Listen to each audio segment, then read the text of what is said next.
سبيل الدموع سبيل مريح تنهدى. Bismillahirrahmanirrahim. Assalamualaikum warahmatullahi wabarakatuh. Halo sobat-sobat semua, di sini saya akan menjelaskan mengenai sejarah Islam kontemporer, Islam di negara Tunisia. Tunisia dengan nama resmi Republik Tunisia adalah negara paling utara di Afrika dengan luas 165.000 km persegi. Wilayahnya berbatasan dengan Aljazair di sebelah barat, Libya di tenggara, dan Laut Mediterania di utara dan timur. Populasi Tunisia diperkirakan hanya di bawah 10,8 juta pada tahun 2013. Nama Tunisia berasal dari ibu kotanya, Tunis, yang terletak di pantai timur Laut Tunisia. Tunisia adalah satu-satunya negara demokrasi di dunia Arab. Ia memiliki indeks pembangunan manusia yang tinggi. Islam di Tunisia masuk ketika zaman Daulah Umayyah di bawah kepemimpinan Muawiyah bin Abi Sufyan. Pada saat itu, Muawiyah memerintahkan Uqbah bin Nafi mengawali upaya pembebasan Tunisia oleh kedaulatan Islam. Pada 647, pasukannya berhasil menguasai Sufetula di Tunisia Tengah. Sebagian ahli sejarah menilai itulah mulanya era Arab Islam di negeri tersebut. Pada tahun 670, jenderal yang aktif sejak era Khalifah Umar bin Khattab itu memulai pembangunan kota baru di negeri tersebut, namanya Al-Qairawan atau Kairouan, sekitar 180 km dari Tunis. Akhirnya Uqbah meninggal dunia pada tahun 683 Masehi. Penggantinya tidak mampu mempertahankan Kairouan. Situasi mulai kondusif sejak kedatangan Hasan bin Nu'man al-Ghazali. Dia adalah jenderal yang diutus Khalifah kelima dinasti Umayyah, yaitu Abdul Malik, untuk menaklukkan Afrika Utara. Pada akhir abad ke-7, Hasan mengalahkan pasukan Bizantium yang bersekutu dengan suku-suku Berber.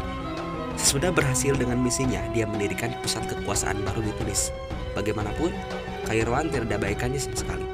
Kota yang diinisiasi Uqbah bin Nafi itu dijadikannya sebagai pusat administrasi untuk memantau perkembangan penaklukan muslimin atas Afrika Utara. Pada akhirnya dinasti Umayyah tumbang dan digantikan dinasti Abbasiyah. Pada tahun 800 Masehi, Sultan Harun al-Rasyid menunjuk Ibrahim bin al-Adham sebagai gubernur Ifriqiya. Sosok dari Bani Tamim itu akhirnya merintis dinasti Aghlabi. Dia mendirikan ibu kota baru, Al-Abbasiyah, dekat dari Kairouan. Di bawah kepemimpinannya, Ifriqiya mengalami periode kemakmuran.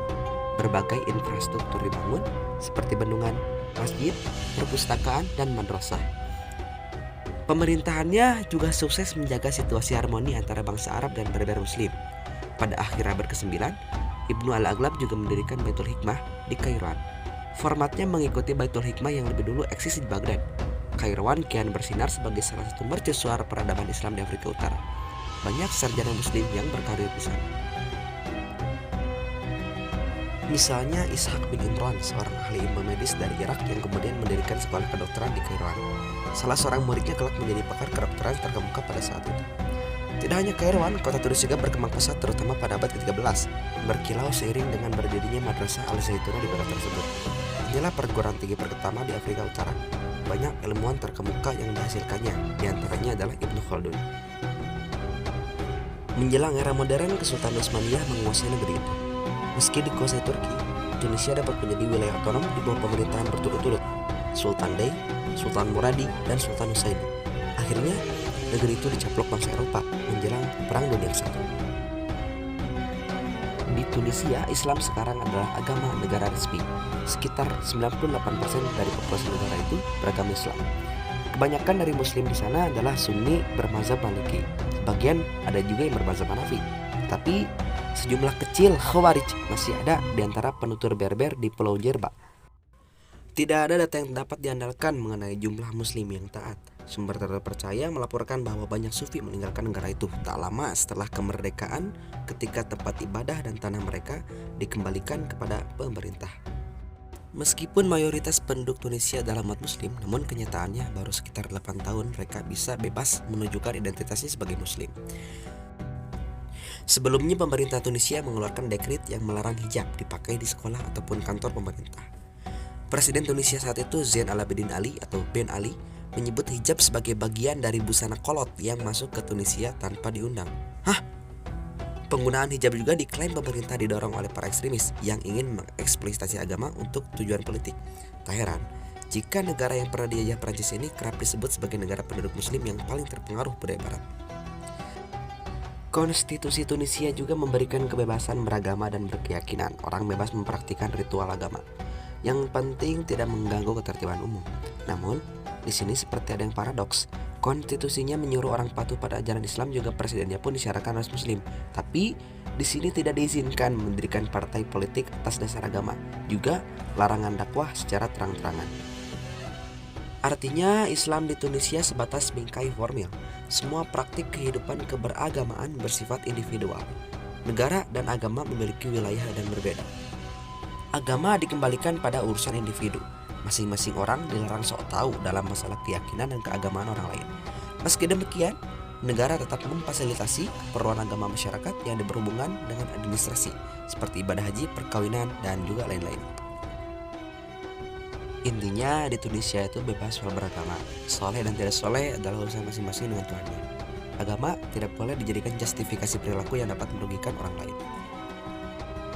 Terus, apakah Tunisia mengurus pengembangan wakaf? Ternyata di sini tidak ada urusan wakaf. Demikian juga persoalan sertifikasi halal tidak diurus oleh Kementerian Agama setempat. Lalu bagaimana dengan aturan poligami di Tunisia? Nah, pasti banyak yang pengen tahu nih. Apalagi belakangan ada tersebar infografis kalau pemerintah Tunisia mewajibkan poligami.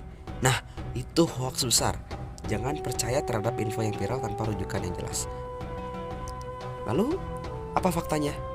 Yups, Tunisia adalah negara Islam kawasan Arab pertama yang secara resmi menghapuskan poligami pada tahun 1956. Saat ini, Tunisia masih merupakan salah satu dari sedikit negara mayoritas Islam yang secara hukum telah melarang poligami. Jadi, janganlah pada mimpi poligami di Tunisia ya guys. Swear dah, bahkan poligami dalam hukum positif mereka sebagai tindak pidana. Wallahu a'lam bishawab. Mungkin cukup sekian yang bisa saya sampaikan terkait Islam di negara Tunisia.